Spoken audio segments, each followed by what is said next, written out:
Welcome to the Tech Egg. Don't get scrambled. Enjoy the video. You begin by matching sequence settings to your footage so nothing gets resampled. This preserves color integrity. Next, open Lumetri Color and the scopes, vector scope and waveform, because you need objective references. Once done, add an adjustment layer over your cut so you can tweak globally without altering clips. Then make a basic correction pass.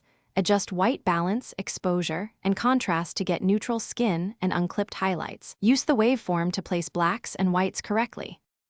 Now you refine. Start with RGB curves to control contrast and remove color casts in midtones, then use color wheels to lift shadows and tweak highlights.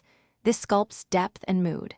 Next, isolate problem hues with HSL secondary and create a mask, feather, and track it so adjustments follow motion.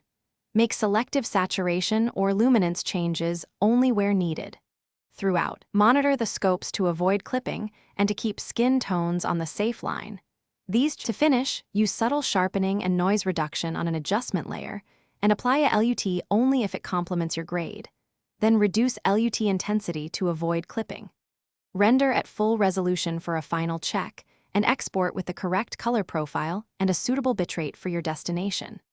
If colors suddenly look off, make sure to toggle Lumetri bypass to compare, verify clip gain and sequence color space, and rebalance with the waveform. This quick troubleshooting often reveals the root cause.